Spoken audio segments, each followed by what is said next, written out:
ଦିନକୁ ଦିନ ଶିକାରୀଙ୍କ ପ୍ରାଦୁର୍ଭାବ କାରଣରୁ ଲୋପ ପାଉଛି ହାତୀଙ୍କ ସଂଖ୍ୟା। କେବଳ ସେତିକି ନୁହେଁ, ଅନେକ ସମୟରେ ହାତୀ ଓ ମଣିଷଙ୍କ ଭିତରେ ଲଢ଼େଇ ଦେଖିବା ପାଇଁ ମିଳୁଛି। କେତେବେଳେ ହାତୀ ତ କେତେବେଳେ ମଣିଷର ଜୀବନ ଯାଉଛି। ତେବେ ଗତ କିଛି ବର୍ଷ ହେବ ହାତୀଙ୍କ ମୃତ୍ୟୁର ଅନ୍ୟ ଏକ ପ୍ରମୁଖ କାରଣ ପାଲଟିଛି ବିଦ୍ୟୁତ୍ ତାର। ଯେତେବେଳେ ଅତି ନିକଟରେ ଥିବା ବିଦ୍ୟୁତ୍ ତାର ସଂସ୍ପର୍ଶରେ ଆସି ହାତୀର ମୃତ୍ୟୁ ଘଟୁଛି, ତ ପୁଣି କେତେବେଳେ ଶିକାରୀମାନଙ୍କ ଅମୋଘ ଅସ୍ତ୍ର ବି ପାଲଟି ଗଲାଣି ବିଦ୍ୟୁତ୍ ତାର ଠାରୁ ଆହୁରି ବିପଜ୍ଜନକ। ତେବେ ବିଦ୍ୟୁତ୍ ତାର ଜନିତ ହାତୀ ମୃତ୍ୟୁ ଉପରେ ରୋକ ଲଗାଇବାରେ ଏବେ ଅଣ୍ଟା ଭିଡ଼ିଛି ବନ ବିଭାଗ, ଯାହାକୁ ନେଇ ମୟୂରଭଞ୍ଜ ବନ ବିଭାଗ ଓ ବିଦ୍ୟୁତ୍ ବିଭାଗର ମିଳିତ ଭାବେ ଏକ ସମନ୍ୱୟ ବୈଠକ ବାରିପଦା ବନଖଣ୍ଡ ଅଧିକାରୀଙ୍କ କାର୍ଯ୍ୟାଳୟ ସମ୍ମିଳନୀ କକ୍ଷରେ ଅନୁଷ୍ଠିତ ହୋଇଯାଇଛି।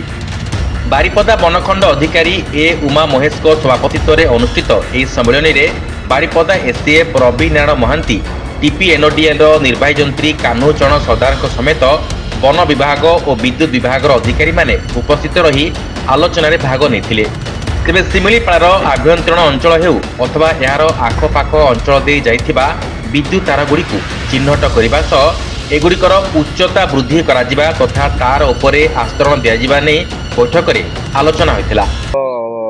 ବୋଥ୍ ଫରେଷ୍ଟ ଡିପାର୍ଟମେଣ୍ଟ ଆମର ଟିପିଏନ୍ ଡିପାର୍ଟମେଣ୍ଟ ଗୋଟେ ଜଏଣ୍ଟଲି ଗୋଟେ ଡିସ୍କସନ୍ ଚାଲିଛି କେମିତି ଆମେ ଏଲିଫେଣ୍ଟ ଡେଥକୁ ଆଭଏଡ୍ କରିପାରିବା। ତ ସେଇଥିପାଇଁ ଆମର ତାଙ୍କର ଯେତିକି ଅଧିକାରୀ ଅଛନ୍ତି ଫରେଷ୍ଟ ଡିପାର୍ଟମେଣ୍ଟର, ଆମର ଯେତିକି ଅଧିକାରୀ ଅଛନ୍ତି ସମସ୍ତେ କୋଅର୍ଡିନେଟର ବସିଛନ୍ତି। ତାର ଗୋଟେ ଡିପିଆର୍ ଆମେ ତିଆରି କରିବୁ ଯେ କୋଉଗୁଡ଼ା ଆମର ରହିଯାଇଛି ସାଗିଂ ହଉ ବା ଆଉ କିଛି ବେୟାର କଣ୍ଡକ୍ଟର ହଉ, ତାକୁ ଆମେ ଆଇଡେଣ୍ଟିଫାଇ କରିବୁ ମାନେ ଏଲିଫେଣ୍ଟ କରିଡର ଏରିଆ କଲା ପରେ ଆମେ ତାକୁ ଗୋଟେ ଡିପିଆର୍ ତିଆରି କରିବୁ। ଡିପିଆର୍ରେ ଯୋଉଟାକି ଆମର ଭେଟିବ ଗଭର୍ଣ୍ଣମେଣ୍ଟକୁ ଏଆଇ ସହିତ। ଏଆଇ ହେଲା ପରେ ଆମେ ଗଭର୍ଣ୍ଣମେଣ୍ଟକୁ ଫଣ୍ଡିଂ ପାଇଁ ଯିବୁ। ଗଭର୍ଣ୍ଣମେଣ୍ଟ ଫଣ୍ଡିଂ ଗଲା ପରେ ଯାହା ଆସିଲା ପରେ ଆମେ ତାକୁ ପୁଣି ଏଗେନ୍ କାମ ଷ୍ଟାର୍ଟ କରିବୁ। ତ ଆମର ମଟ ଆକ୍ଚୁଆଲି ଆଜି କୋଅର୍ଡିନେସନ୍ ମିଟିଂ ମେନ୍ ମଟ ହେଉଛି କେମିତି ଆମେ ଏଲିଫେଣ୍ଟକୁ ଇଲେକ୍ଟ୍ରିଫିକେସନରୁ ଡେଥରୁ ଆଭଏଡ୍ କରିବୁ। ସେଇଥିପାଇଁ ମେନ୍ ଫୋକସ୍ ଅଛି। ତ ସେଇ ବୋଥ୍ ଡିପାର୍ଟମେଣ୍ଟ ପ୍ଲାନିଂ କରିବୁ। ସେଇ ଅନୁସାରେ ଆମେ ତାକୁ ପ୍ଲାନ୍ କରି ଆମେ ରେଡିନେସ୍ ରଖିବୁ ଯେ ଆମେ କେମିତି ଭଲରେସନ ପଏଣ୍ଟକୁ ଇମିଡିଏଟଲି ରେକ୍ଟିଫାଇ କରି ନେଇଯିବୁ। ମଟ ହେଉଛି ଏଇଆ, ଆଜିକାର ମିଟିଂର ଉଦ୍ଦେଶ୍ୟ ହେଉଛି। ଆମର ପୂର୍ବରୁ ଆମର ଯୋଉ ଜଏଣ୍ଟ ଭେରିଫିକେସନ ଯାଇଥିଲା, ଯେତିକି ଆମେ ଜଏଣ୍ଟ ଭେରିଫିକେସନ ଆମେ ଆସିଛି, ଆମେ ଅଲମୋଷ୍ଟ ସବୁ କଭର କରିଛୁ। ଆଉ ନାହିଁ ଏବେ ଯୋଉ ବସିଛୁ, ଯଦି ଆଉ କିଛି ରହିଯାଇଛି ତାକୁ ପୁଣି ଆମେ ପୁଣି ତାକୁ କମ୍ପ୍ଲିଟ୍ କରିବୁ।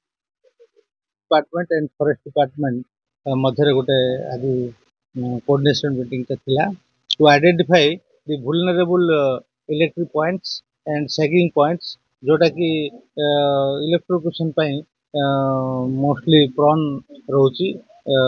आज मीटिंगटा elephant death due to electrification ताकू किभली भाव में आम संपूर्ण भाव में रोक जाई परिबो बारिपदा डिविजन रे। तापई आज ये मीटिंगटा अनुष्ठित होता। ए मीटिंग मुख्य उद्देश्य होची to identify the vulnerable points, electric points, जोटा कि आमर एलिफेंट पोजिंग माने problem for the death of the elephant ताकू आइडेंटिफाई करा दिबो। सेथि फील्ड स्टाफ को आज डकाई सब रेंज ऑफिसर एवं जो elephant movement foresters and frontline staff and all SDOs executive engineer एसी आसी पहुंचे।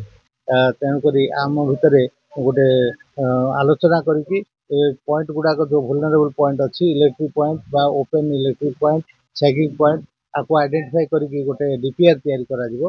आउ से डीपीआर परवर्ती स्टेज रे गवर्नमेंट अनुमोदन क्रमे ताकू माने height 13 metre height joist pole with covered माने कंडक्टर तार व्यवस्था गोटे प्रपोजल तैयारी करके गवर्नमेंट को पठा सो दैट आम इलेक्ट्रिफिकेशन डेथ को संपूर्ण भाव रखी पारू। आज मिलित माने प्रोग्राम आम रखीचु। आगामी दिन में आम इलेक्ट्रिफिकेशन डेथ को किभली संपूर्ण भाव माने रोका जाई पारिबो ता ऊपर आज पर्यालोचना होईछि।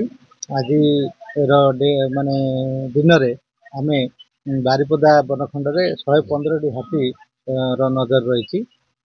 मोस्टली बेतनटी 78 आउ बांगरी पुषे 32 कप्तिपदा 4 आउ विशीपुर रे गोटे आउ 21टा माने एमपी आमर 115 हाथी बर्तमान विचरण कर स्टाफ नजर रखते। बर्तमान प्रत्येक गाँव में जाइए अवेयरनेस मीटिंग क्रिएट कराଯାଉଛି जे इलीगल हुकिंग करंतु नाही आउ जोटा कि एलिफेंट डेथ रो मुख्य कारण होछि ताकू रोका दिबा पय सब स्तर रे आमे इलेक्ट्रिक डिपार्टमेंट मध्ये एथिरे शामिल होइछंती so we have joined our hands to curb this electrification